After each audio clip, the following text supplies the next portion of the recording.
Nag-visit po kami sa iyo, sir, para po magkaroon po tayo ng formal po na interview. Ipapaalam lang po namin sa iyo, sir, na lahat po ng interview namin sa iyo ngayon ay naka-record dito po sa phone at saka naka-video pa po. Okay lang po ba sa iyo, sir? Okay. Salamat po, sir. Welcome na welcome. Okay, thank you po. So, pwede nyo po bang sabihin yung full name nyo po, sir? At Ignacio Abrin Galindez, Senior, ano po ang alias mo, sir? Magtias. Saan ka po ipinanganak at kailan ka po ipinanganak, sir? Dito sa Poblacion, December 21, 1926.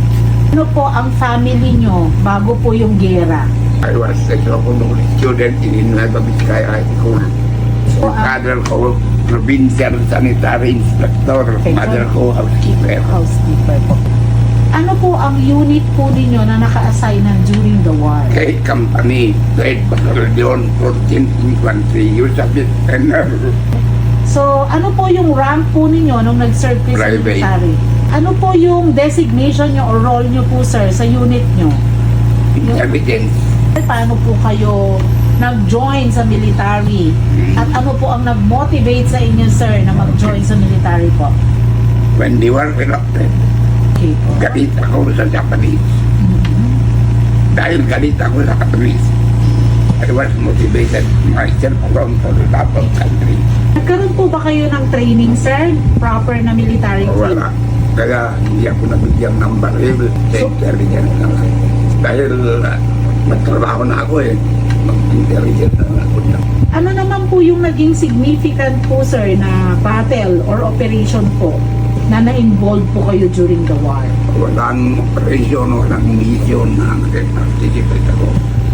I was going alone, gathering information about troop movement, Japanese movement, troop strength, yung installations nila. May vivid memories ka ba, sir, about the war? My encounter with the Japanese was when I was captured. One night, they attempted to go to Balite Pass. Maybe they got an order to reinforce or whatever. They went in Baliling area, na-encounter sila ng Japanese patrol. Nag-extend sila ng fire, mga 10 minutes. Yung mga gamit ng guerrilla, Opo. lumang baril, lumang bala, sa case ni Japanese na bagong baril, bagong bala, nag-liquid ang mga kasama ko. Pagdating nila sa kampo, they did not know one was missing. Urbano Batallones Senior ay natrabahan dito sa Emor. More po. Then, makalakad pa. Nung natrabahan dito, sa Dap, hindi na makalakad. Ang ginawa niya, dahil mountain yun, nag-roll na lang siya hanggang sa kick, hindi makamove dahil yung sugat. Okay po, sir. Ngayon, yung mga bumalik sa kampo, bumalik sila sa munod na gabi. Search and rescue. Oh, nag-search. Nakita nila sa wakay. He was crying, he was growling in half. Talagang umiiyak sa sakit ng sugat. Yung mga kasama namin mo lumayo. Ako lang na yun doon sa WIA. Patras doon Dahil nakalaala ko yung training ko sa Boy Scout. Yung on my honor, I'll do my best to do my duties to God and my country. Yes po. Number 2, to help other people. Kaya tinulungan niyo po siya, sir. Sometimes, yun ang sa isip ko. This is my chance to help other people. Oh, that's good po. Nagpainit ako ng tubig. Lumamig. Nugasan ko yan. Put outside and inside. Danan ng bala. Yung malinis ko na yung outside. Yung sa loob. Opo. Paano ko lininis? Yung panyakuhan ko. Iidip ko sa tubig. Opo. Tapos ikat mo ko. Tapos ipasok ko sa room. Sa kapila. Uyot-uyot. Ang daming flesh dito na nagbubulok. Ulat. There is a complete medical team. Doctors, nurses, na lahat. Opo. May mga gamot doon. May mga magandang food. Regimental na yun eh. Itong nakarecover. Nakabek ako sa school. Nag-graduate ako ng high school sa Bambang High School. Opo. Tapos nag-aral ako mga teacher's course sa Philippine School of Arts and Trades, Manila. Kaya naging teacher ako. Yes. How did you survive during the war po, sir? February 2, 1945, I was captured Yes po. because my name was reportedly Japanese by I was a clerk helper in the Agriculture Center. Preparing his instruments, preparing everything, ready for operation, the doctor. Siya nagpunta. Ang sinabi niya, the Japanese are inviting us to cure their Japanese injured in the battle. When we were on the road going to Poblacion, lumingon ako sa likod. Nakita ko dalawang Japanese na fish bayonet. Sabi ko, captured na ako, Lord, protect. Pagdating namin sa garrison, sa sulok ng bodega ng lumber yard, sementado, walang ilaw. Doon kami pinatulog, malamig ang semento. Hindi ka makatulog. Ganun ang gawa ng hapon. Hindi ka patutulugin, humina ka, hindi ka pakakainin. Unang umaga, dinala ko sa investigation house. Yan sir ang gumagawa ng mapa, nagagawa ng report, pinagagawa sa corporate. Pinigpitan tali sa likod, inigpitan. Tapos yung tali pala nakain ko sa pumungan ng bahay. Humihila ko na. Hanggang sa toes ko lang naka-cast up. Every question may pants Yes. dito. Ilan kayo? Wala. All negative. Yan, apat na question lang. You hold them, siguro lang. Saan si Mabunga? Saan si Puyato? Saan ang kampung ninyo? Ilan kayo? Inaumagaan, February 4. Ang February 3 yung questioning ng interrogation at saka mag-question. So February 4, iba na ang watcha. Ang ginawa ng watcha, sinecure niya yung handcuff namin. Isang handcuff na dalawang tao. Yung hapon, yung guard, pagkalos yung pagkanaayos yung mga handcuff. Yung mga susi, dinalihan niya. Lahat ng susi ng tali, tapos na ito. Paano ka makasakto? Makuha na handcuff ka. Susi na sa kanya. Nagsenyal ng hapon. Anong ibig sabihin? Pointing to the east, up to the sky, down to the west. Tapos kami lahat. Tapos, today, at 4 o'clock, all of you, anong ginawa ko? Nagdasal ako ka. Lord, save us. Lord, save us. Lord, save us. Hindi ko sinabing Lord, save me. Lord, save us. Lord, save us. 10 o'clock, dumating yung mga plano ng allied forces. Bumaba ang altitude ng paglilipan. To be sure na yung target mo ang matamaan mo. Hindi lahat ng hapon lumabas. Siguro sign of surrender. Nung yung guard namin, tumakbo na rin kami, pababa. Pagbaba namin, meron malaking itil na kahoy. Pumunta ko dyan, yung kasama ko pumunta dyan. Nalagot yung camp namin.